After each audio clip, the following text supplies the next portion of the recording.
naissance antérieure. 아니 보지 방어지 봐인다 보는데 보고 세모들이 다 보고 세모들 주가 맞아 주바라 그냥 주디 이나야 민라 용도 그디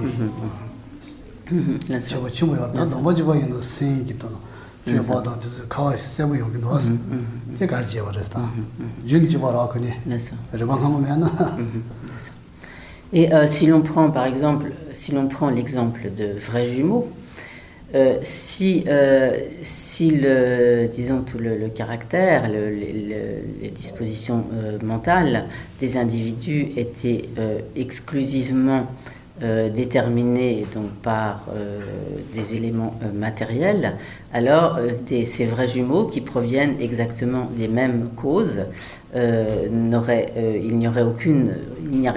rien qui pourrait justifier leur différence de caractère ou de comportement ou de tendance personnelle.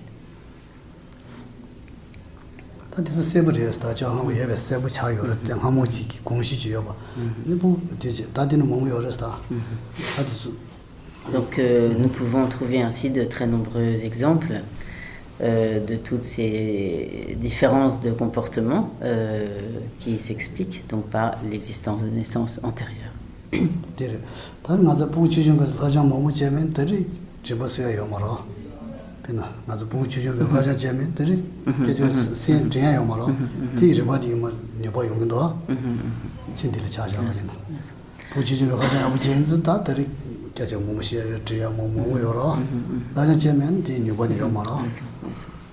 Si par exemple, pendant l'enfance, nous n'avons pas étudié, si nous n'avons pas donc acquis de nombreux, ou dans l'enfance ou dans la jeunesse, nous n'avons pas acquis de nombreuses connaissances, même une fois arrivé à un âge adulte ou un âge plus avancé, nous n'avons aucun acquis donc, de ces connaissances. Nous ne pouvons pas nous souvenir de connaissances que nous n'avons pas acquises. Donc, en revanche, si dans l'enfance ou dans notre jeunesse, nous avons beaucoup étudié, tout ce que nous avons étudié laisse des empreintes qui font qu'à présent, nous pouvons utiliser toutes ces connaissances et faire se manifester une grande part de toutes ces connaissances précédemment acquises.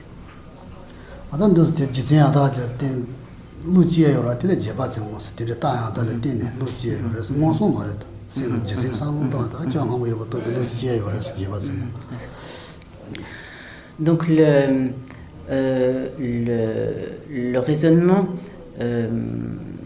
donc le type de, disons comme de raison qui peut nous amener à établir l'existence de naissance passée, donc c'est un, disons que c'est une perception qu'on a, ce que l'on appelle, pardon, je vais reprendre la phrase autrement parce que j'ai mal commencé.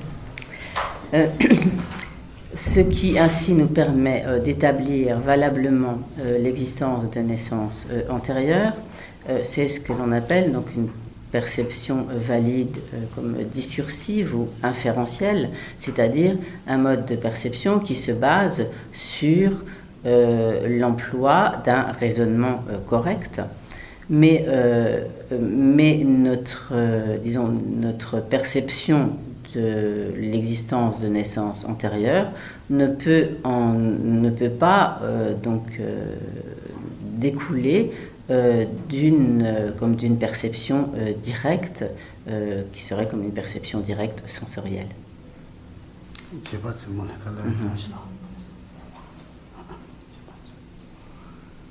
Perception valide inférentielle.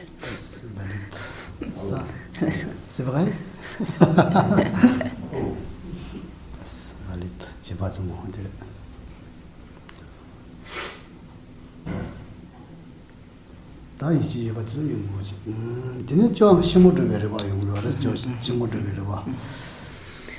Donc nous avons vu par quel raisonnement est établie l'existence de naissance passée. Il y a également un type de raisonnement qui établit l'existence de naissance future. Oui,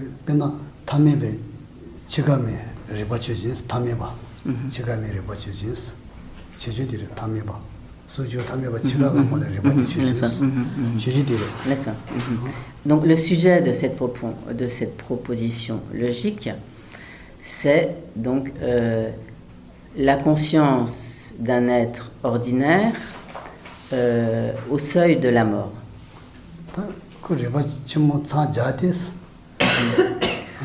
La raison pour laquelle elle va prendre renaissance,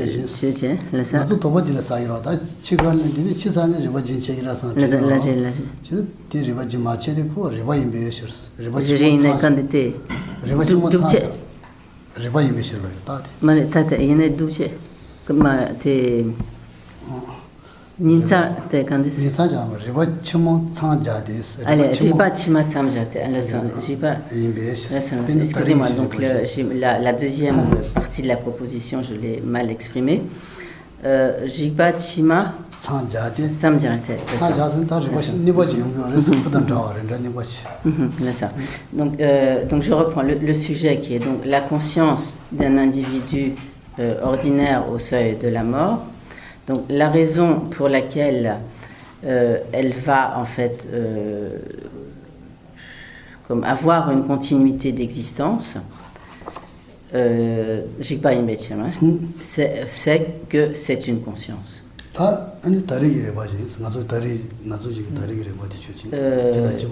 Et ceci de la même manière que notre conscience d'aujourd'hui. Donc, en effet, nous savons que notre conscience d'aujourd'hui va avoir une continuité d'existence de même espèce puisque notre conscience d'aujourd'hui tout à l'heure, demain. Disons, parce qu'à la suite de notre conscience d'aujourd'hui apparaîtra donc notre conscience de tout à l'heure, de demain, etc., qui sera donc la continuité de notre conscience du moment présent. Ça sur continuité, non? Tout à l'heure, demain, demain travailler, non? Tout à l'heure, vous êtes dans la maison, avec boire des manger. Excusez-moi, je pense que je mélange un petit peu. Ouais. Parce qu'au moment de la renaissance de nouvelle vie, ce n'est plus là cette conscience grossière, parce que c'est plutôt subtil. Alors, donc je ne comprends pas, parce que là, si celle d'aujourd'hui, elle est encore grossière pour demain matin, enfin jusqu'à la mort. Parce que là, je voudrais comprendre. Parce qu'au moment de la mort, donc après, avec les dissolutions et tout, donc il n'y a que le continuum mental, donc il y a que la conscience subtile, pure, qui va passer de l'autre côté. Donc ce n'est plus la même que celle-ci. Même originelle. Pas la grossière. Excusez-moi, non, tu n'as pas besoin de t'excuser. Non, tu n'as pas de raison de t'excuser.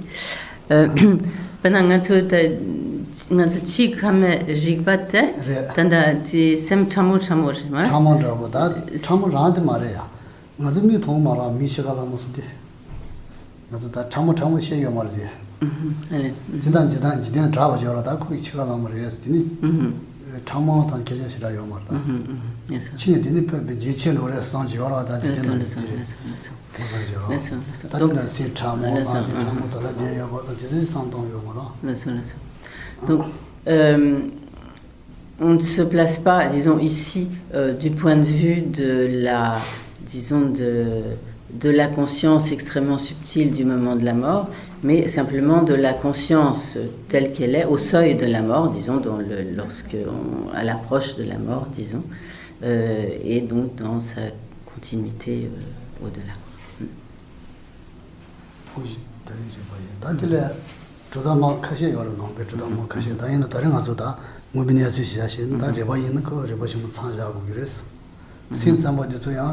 차제리 뭐 이면서 되려. 되고 뭐 가지. 대체면도 여러다 다른 아소다 무변이야 수디 시유스. Yes. Chache, quand tu comme ça bateau, tu connais? 차제스 라지모트 하면 라지모트 리바진체 요마르서 야지 요라. 라지모트 고마도 인데 리바진체 이랬어. Elle est ça. 디가라도 두다 오밀로. C'est ça. C'est chitama dans tes soins. 다른 아소 무변이야 수 텐조를 시야시. 그래서 Donc, il y a donc sur le point de la, disons, de la continuité de la conscience au-delà donc de l'existence présente, certaines divergences selon les systèmes philosophiques bouddhistes. Ce que Geshe-la explique ici, c'est vraiment ce qui est considéré comme disons, le point de vue véritablement comme fiable de la philosophie bouddhiste, qui considère que donc même lorsque l'on atteint la libération du cycle des existences et même lorsque l'on devient un Bouddha, la conscience continue d'exister.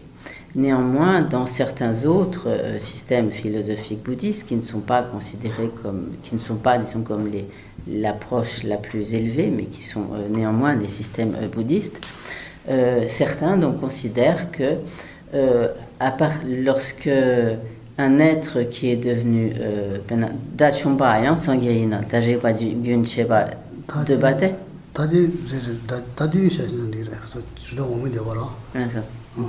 Donc certains de ces systèmes affirment donc, que lorsque l'on atteint la libération ou l'état de Bouddha, il y a comme une totale extinction de la conscience. Mais cela n'est que l'affirmation de certaines écoles particulières.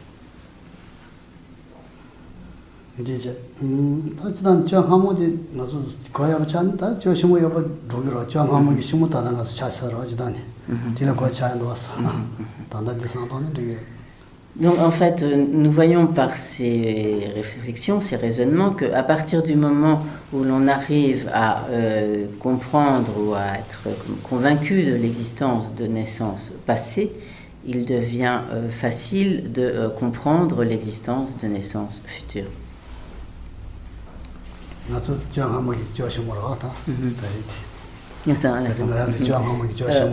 En effet, vu sous cet angle, notre existence présente est l'existence suivante de notre existence antérieure. Est-ce que c'est clair?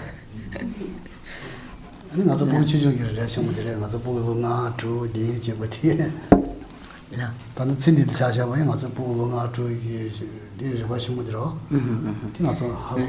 Donc, et même lorsque nous considérons seulement le temps de cette vie, notre conscience présente elle fait suite, est le courant de conscience qui fait suite à la conscience que nous avions lorsque nous étions un enfant de 5 ans, 6 ans, 7 ans, etc.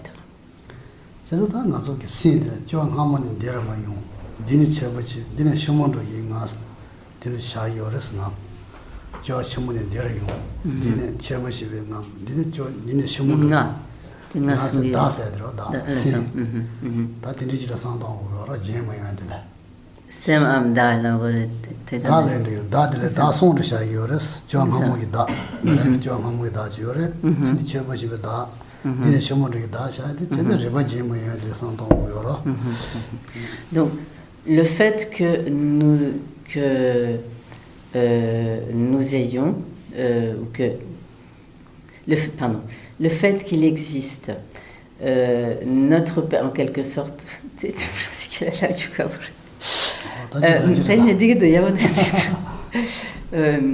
le fait qu'il y ait, disons, restons dans le mot à mot, qu'il y ait un jeu de notre existence passée, qu'il y ait un jeu de notre existence présente et qu'il y ait un jeu de notre existence à venir, provient de la continuité de notre conscience.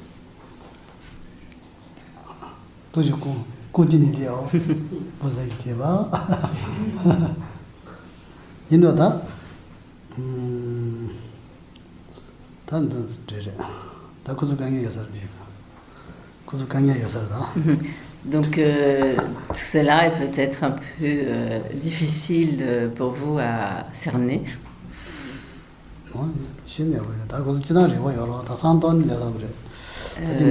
Néanmoins, ce sont des points importants. Et Geshe-la pense que nous avons tous un intellect qui fonctionne bien et donc nous devons pouvoir arriver à comprendre ces points.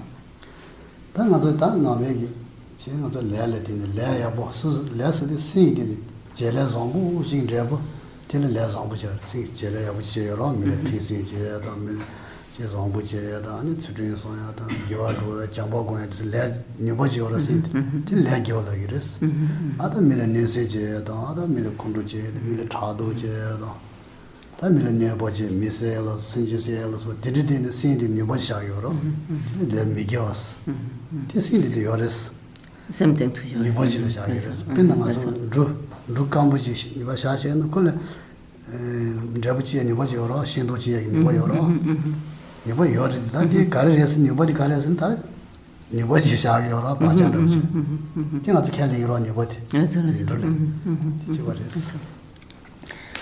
Donc, les karmas que nous avons évoqués précédemment et qui vont déterminer donc, les résultats sont en fait donc, comme des empreintes qui se déposent sur notre conscience, sur notre courant de conscience. Et lorsque nous accumulons des actes comme favorables, lorsque par exemple nous observons une juste éthique, lorsque nous agissons de manière compatissante à l'égard des autres, lorsque nous accumulons donc, des actes favorables, positifs, lorsque nous sommes bons, etc. Par cela, nous accumulons donc des karmas que l'on appelle donc positifs qui produiront des résultats favorables. Au contraire, si par exemple nous tuons, nous volons, nous sommes brutaux, agressifs, méchants, etc., par de tels actes, nous accumulons des karmas négatifs qui se déposent donc également sur notre courant de conscience et qui produiront donc des résultats comme de même nature, c'est-à-dire des résultats négatifs. Donc ces empreintes sont comme des potentialités de produire donc un résultat et elles demeurent donc sur le courant de conscience. C'est un peu la même chose que la graine d'une plante. Nous ne doutons pas que dans une graine se trouve donc la potentialité de produire la plante qui résulte de cette graine. Maintenant, il nous est dit, donc nous n'en doutons pas, néanmoins, nous ne pouvons pas dire où se trouve précisément dans la graine la potentialité de produire telle et telle plante, mais nous ne doutons pas de cette potentialité de la graine à produire la plante.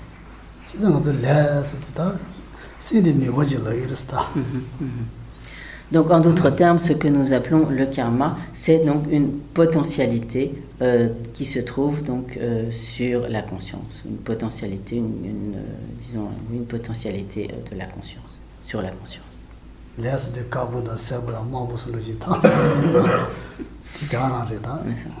Le karma n'est pas autre chose que cela qui serait comme extérieur, qui aurait une forme qui serait jaune, qui aurait une forme jaune, bleue, rouge, verte ou autre. C'est simplement ces potentialités, ces potentialités déposées sur la conscience.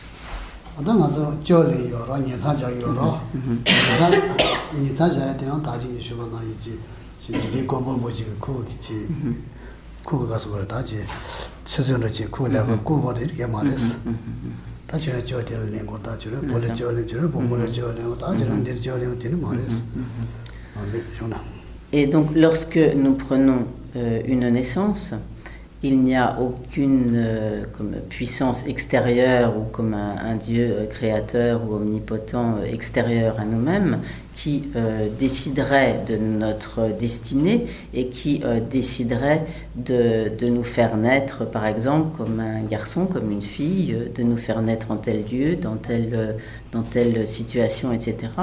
Mais tout cela, donc notre lieu de naissance, la condition de notre naissance, notre sexe, tout cela est uniquement déterminé par notre karma. sene sebani che yoro ada so adere sebada lambani tin Adesso. antro le yores Adesso da dice. Adite Tiens, le allez, mira. tiens, adesso. Donc, nous c'etang atu le mambosa yore, ma? le yoro Adesso, sin da adesso.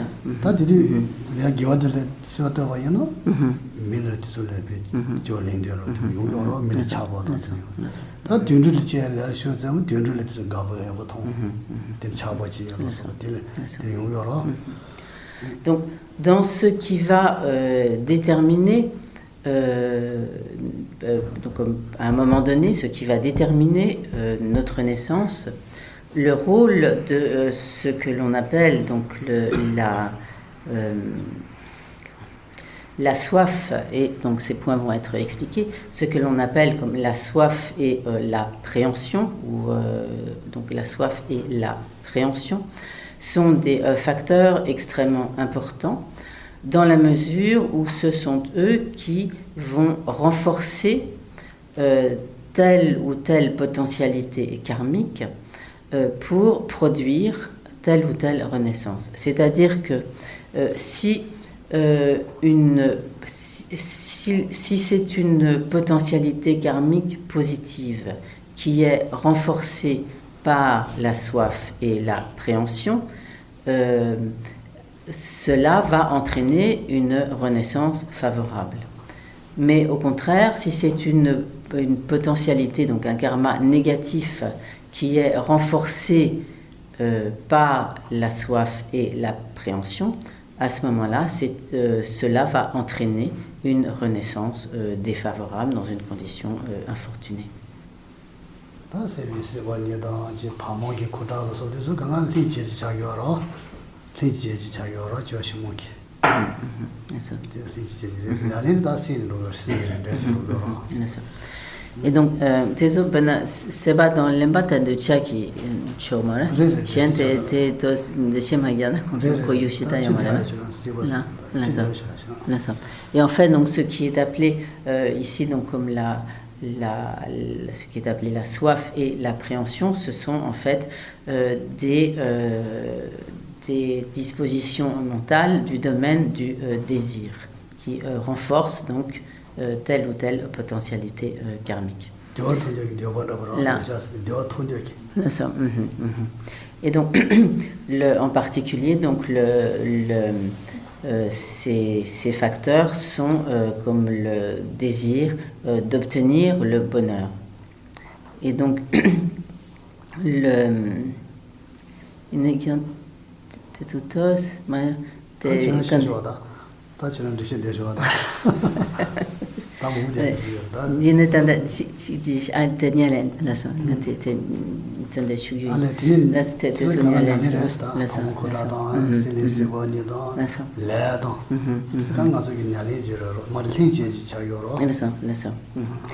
Et donc tous ces facteurs, donc qu'il s'agisse des karmas négatifs ou des karmas positifs, qu'il s'agisse donc de ces éléments, donc de la soif, de l'appréhension qui renforcent les potentialités karmiques, ou encore qu'il s'agisse donc des cellules parentales, donc des cellules reproductrices des parents, tous ces facteurs, tous ces éléments sont des conditions ou comme des causes contributives, mais ne sont pas des causes consubstantielles de notre existence, ce qui constitue la cause consubstantielle.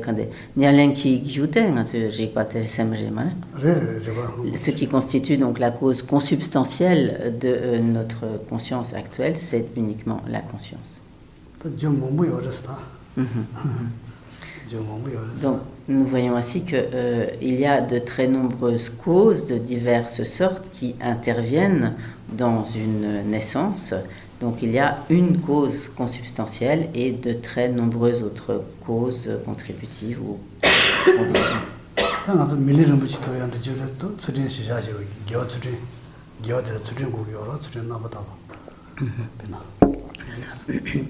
Donc, parmi toutes ces causes, donc la cause qui va déterminer une renaissance humaine, c'est donc c'est l'observance d'une juste éthique. Éthique, voilà. Éthique, vous connaissez, ou autre mot? C'est ça, éthique, ça, quand on fait une descente, c'est juste ce garçon, nous, c'est juste ça. C'est le jachim, ça, ça, il va sauver, ça, quand on a son pingera, c'est de la chemin. tant yabu go yoro yabu go ta yabu che go jodu jomen jabu yame ha tawashi tiso ti kande sochupan wa tene shibate c'est dans quand mi quand lu qui doit se pas attendre tene shibate loyi mara loyi de kada si wad loyi ro loyi sha nani Benete sochupa majimba le balo ya ani shibate allez-y là ça chimbu che pona joro donc il y a de très nombreuses formes d'éthique auxquelles donc on peut s'appliquer, mais en particulier il est important de s'abstenir comme des quatre principales actions négatives qui sont donc comme de tuer, de voler, de commettre des inconduites sexuelles et également donc de commettre des grands mensonges.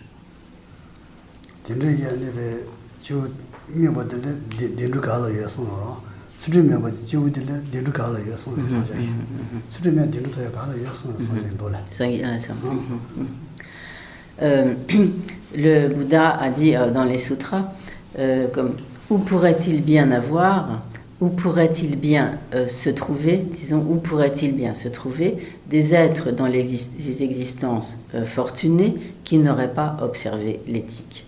Donc, en d'autres termes, les êtres qui se trouvent dans des conditions d'existence fortunées, tels que les êtres humains, sont nécessairement des êtres qui se sont appliqués à une certaine observance de l'éthique.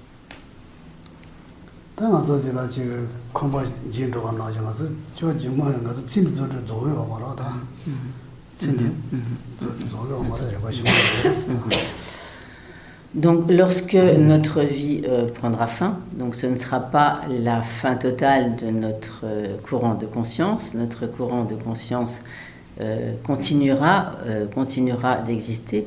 Simplement, ce sera un peu comme si nous déménagions.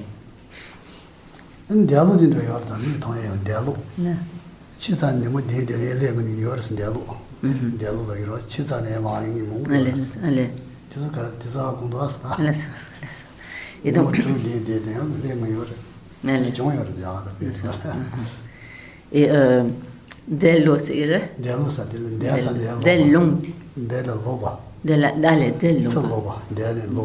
de pena de nyanen le debase ya ki de audace de tere allez de c'est ya de nyang de ki de tere donc il existe donc littéralement, si on traduit littéralement, donc des trépassés qui reviennent, c'est-à-dire donc des personnes qui sont mortes et qui, quelques jours après leur mort constatée, reviennent à la vie. Donc cela peut vous sembler étrange. Non, peut-être.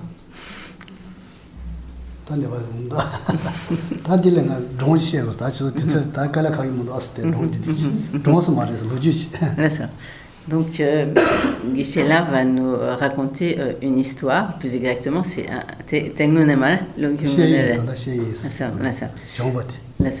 histoire une histoire donc qui n'est pas simplement une fable mais qui est la réalité. Vous avez le temps? Pena tires mabalo tsagi ani bodi tai tongsha bares tai ta loji momu de ga shi shi yo tai tongara tai se sha de ani mabalo za ko se de shinji la bodi ta di dijila da quand ta te lona shi bare ma ta ji ne ta ju ne ani ko ta ji ne shi sha ro bu allez ça gu ka sha bu ki allez ça Donc le fils de Marpa, donc Marpa le traducteur, en montant à cheval, est tombé de cheval et en fait c'est le fils de Marpa. Donc le fils de Marpa, qui était à cheval, en fait, est tombé de son cheval et s'est fracassé le crâne et il est mort.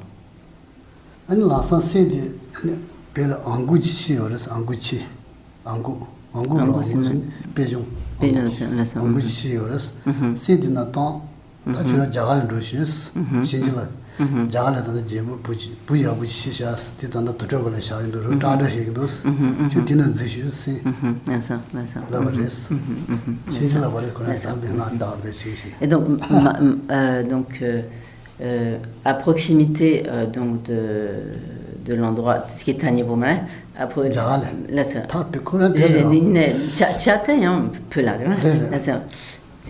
et donc il y avait à proximité un pigeon qui venait de mourir. Et donc Marpa Lotsawa fit passer la conscience de son fils dans le corps du pigeon. Et il dit au pigeon, va là. Donc va vite en Inde, car à tel endroit en Inde, il y a un jeune garçon de bonne famille, un bon garçon, donc en quelque sorte, qui vient de mourir. Et donc,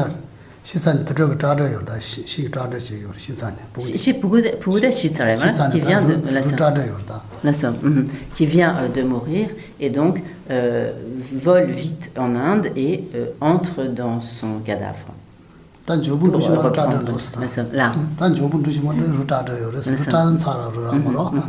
Et donc il lui dit va vite avant que le cadavre ne commence à pourrir.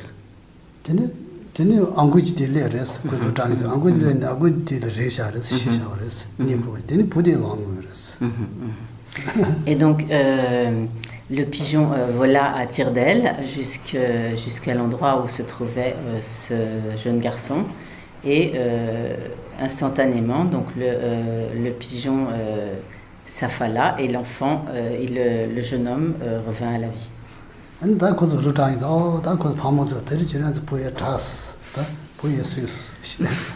donc les parents du jeune garçon étaient bien sûr émerveillés en disant voilà notre enfant est revenu à la vie.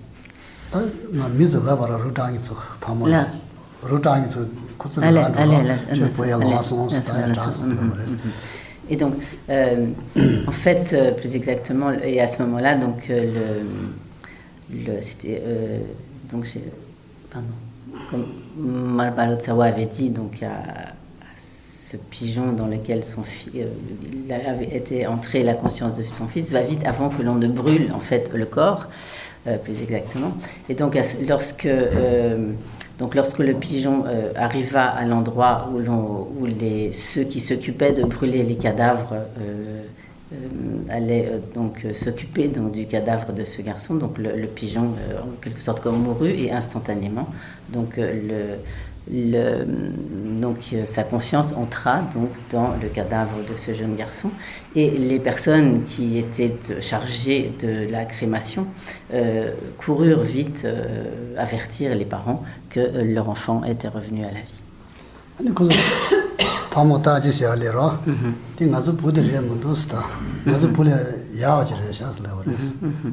Et à ce moment-là, les parents dirent ce n'est pas vraiment notre fils, mais il est il est bien mieux que notre fils.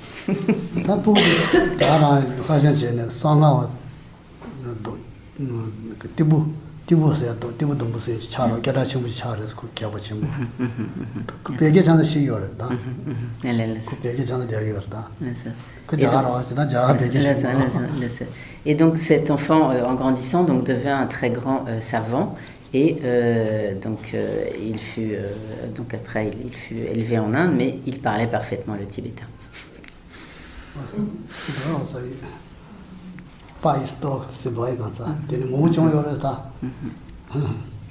Donc si je comprends bien, c'est une réincarnation dans le même corps. C'est quoi ta casse voilà. C'est une vraie resta, c'est j'ai timor. C'est mais chez moi rester. À ce moment-là, ce n'est pas vraiment une renaissance dans la mesure où ce n'est pas comme nous ne prend pas un nouveau corps, mais cela illustre en fait la continuité de la conscience tout en changeant de support en quelque sorte. Voilà, c'est ça. Il est jamais retourné au Tibet voir son père, puisqu'il le sait.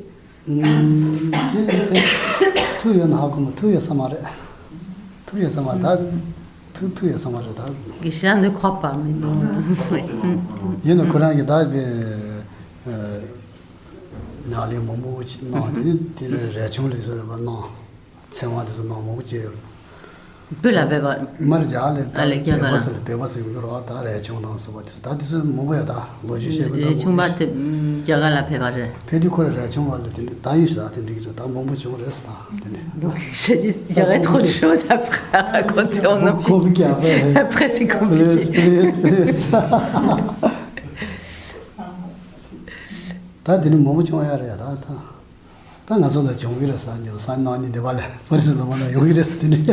Donc peut-être qu'en France, des événements similaires vont se produire.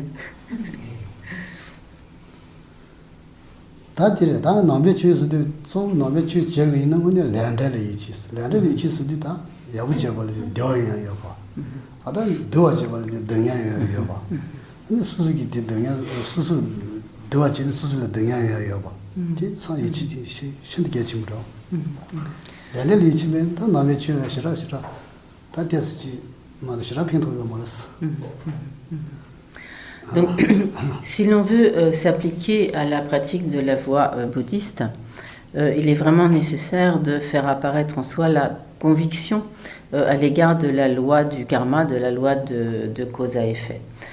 Car sinon, sur la base donc, de la compréhension de cette loi, à ce moment-là, on comprendra qu'en s'appliquant au bien, on récoltera de cette pratique du bien, on récoltera forcément des effets positifs, des effets favorables, et que si au contraire donc on s'adonne à ce qui est négatif, défavorable, en résultat de cela, donc on récoltera des résultats négatifs, des résultats de souffrance.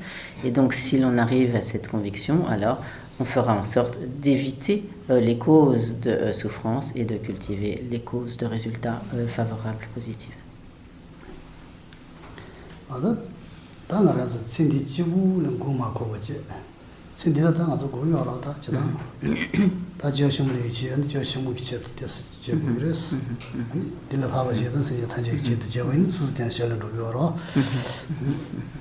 Donc, et en outre, donc, si l'on arrive vraiment à comprendre et à être convaincu de l'existence de naissances passées et futures, il sera important alors de ne pas être comme uniquement focalisé sur l'existence présente. Bien sûr, nous avons besoin d'entretenir notre vie et de pourvoir à certains besoins de l'existence présente, mais il serait bon également de prendre en compte toutes nos existences à venir qui s'étendent donc sur très longtemps et de leur accorder donc une très grande importance. Et si l'on peut donc aller encore au-delà de cela, donc non seulement on accordera de l'importance à ces existences à venir, mais on pourra également développer une motivation encore supérieure qui est d'accorder une très grande importance à la réalisation du bonheur de tous les êtres.